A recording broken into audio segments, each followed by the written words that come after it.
नमस्कार, मैं उपेंद्र यादव। आप देख रहे हैं वी न्यूज यूट्यूब चैनल। 15 जून चार धाम यात्रा के बीच रविवार सुबह एक भयावह दुर्घटना ने पूरे देश को झकझोर दिया।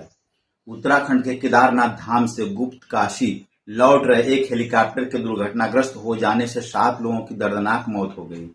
मरने वालों में एक पायलट, 5 श्रद्धालु और एक मासूम शिशु शामिल है। यह हादसा करीब सुबह 5:30 बजे गौरी कुंड के जंगल क्षेत्र में घटित हुआ, जब हेलीकॉप्टर से उड़ान भरने के कुछ ही मिनटों बाद अपना संतुलन खो दिया। प्राप्त जानकारी के अनुसार हेलीकॉप्टर आर्यन एविएशन कंपनी का था, जो केदारनाथ से श्रद्धालुओं को लेकर गुप्त काशी स्थित हेलीपैड की ओर रवाना हुआ था, लेकिन रास्ते में अचानक मौसम बिगड़ गया, जिससे दृश्यता काफी कम हो गई। इस कारण हेलीकॉप्टर घाटी के ऊपर मंडराता रह गया और पायलट ने उसे घाटी से बाहर निकालने की कोशिश की। दुर्भाग्यवश इसी प्रयास के दौरान हेलीकॉप्टर दुर्घटनाग्रस्त हो गया। रुद्रप्रयाग जिले के आपदा प्रबंधन अधिकारी ने बताया कि मौसम की खराबी के कारण दृश्यता बेहद घट गई थी। इसी के चलते हेलीकॉप्टर गौरी कुंड के जंगल क्षेत्र में दुर्घटनाग्रस्त हो गया। उन्होंने कहा कि सभी यात्रियों के शव बरामद कर लिए गए हैं और पोस्टमार्टम के लिए भेजे जा रहे हैं। वहीं जिला पर्यटन विकास अधिकारी एवं हेली सेवा नोडल अधिकारी ने बताया कि हेलीकॉप्टर में 6 यात्री और एक पायलट सवार था। इसमें एक मासूम बच्चा भी था। चौबे ने बताया, हेलीकॉप्टर जैसे ही घाटी से निकला, मौसम में अचानक खराबी आई। पायलट ने उसे नियंत्रित करने की पूरी कोशिश की, लेकिन कोई फायदा नहीं हुआ और यह दर्दनाक हादसा हो गया। हादसे की खबर मिलते ही एसडीआरएफ, एनडीआरएफ, पुलिस बल और स्थानीय ग्रामीणों की टीमें तुरंत मौके पर पहुंची और रेस्क्यू ऑपरेशन शुरू कर दिया। गहरी घाटियों और मुश्किल भौगोलिक परिस्थितियों के बीच कार्यों को अंजाम देना चुनौतीपूर्ण रहा, लेकिन टीमों ने तत्परता से राहत कार्य जारी रखा। उत्तराखंड के मुख्यमंत्री पुष्कर सिंह धामी ने हादसे पर गहरा शोक जताते हुए कहा, केदारनाथ मार्ग पर हेलीकॉप्टर के दुर्घटनाग्रस्त होने की दुखद जानकारी प्राप्त हुई है।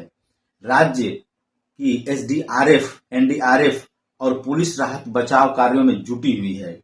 मृतकों के परिजनों के प्रति गहरी संवेदना व्यक्त करता हूं।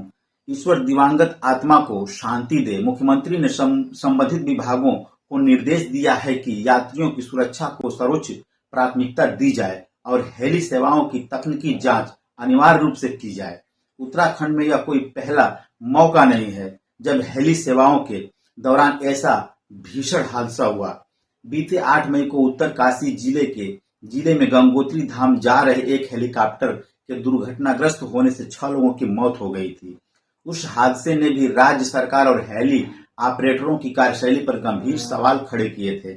इतना ही नहीं, इसी महीने की 7 जून को केदारनाथ जा रहे एक अन्य हेलीकॉप्टर को उड़ान भरने के तुरंत बाद तकनीकी खराबी के कारण सड़क पर आपातकालीन लैंडिंग करनी पड़ी। हालांकि उस घटना में बड़ा हादसा टल गया और श्रद्धालु सुरक्षित रहे, लेकिन पायलट घायल हो गया था। इन लगातार हो रही घटनाओं ने यह सोचने पर मजबूर कर दिया है कि क्या पर्वतीय क्षेत्रों में हेली सेवाओं का संचालन पर्याप्त सुरक्षा मानदंडों के साथ हो रहा है या नहीं। केदारनाथ धाम समुद्र तल से करीब 11,755 फीट की ऊंचाई पर स्थित है। यहाँ की यात्रा अत्यंत कठिन मानी जाती है, विशेषकर बुजुर्ग और शारीरिक रूप से कमजोर यात्रियों के लिए।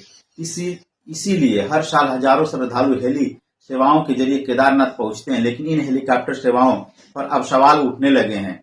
खराब मौसम, उड़ान के तकनीकी पक्ष और आपात प्रबंधन की तैयारियों की बार बार पोल खुलती रही है।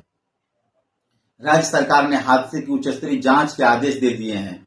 हवाई यातायात निदेशालय, डीजीसीए और नागरिक उड्डयन मंत्रालय से विशेषज्ञों की टीम मौके पर पहुंचने की उम्मीद है, जो ब्लैक बॉक्स और तकनीकी पहलुओं की जांच करेगी। रेस्क्यू टीम ने 7 शवों को निकालकर निकटतम स्वास्थ्य केंद्र पहुंचा दिया है, जहां पहचान की प्रक्रिया चल रही है।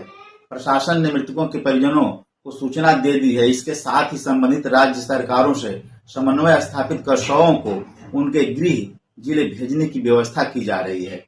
इस दर्दनाक हादसे ने एक बार फिर 4 धाम यात्रा की सुरक्षा व्यवस्था पर बड़ा सवाल खड़ा कर दिया है। श्रद्धालु जहां आस्था के भाव से कठिन पहाड़ियों की यात्रा करते हैं, वहीं उन्हें उचित सुरक्षा, मार्गदर्शन और भरोसेमंद सेवाओं की भी उतनी ही जरूरत है। बार बार हो रहे हेलीकॉप्टर हादसों को रोकने के लिए एक मजबूत निगरानी प्रणाली, मौसम आधारित उड़ान संचालन नीति और पायलट प्रशिक्षण प्रणाली का सख्त आवश्यकता महसूस की जा रही है।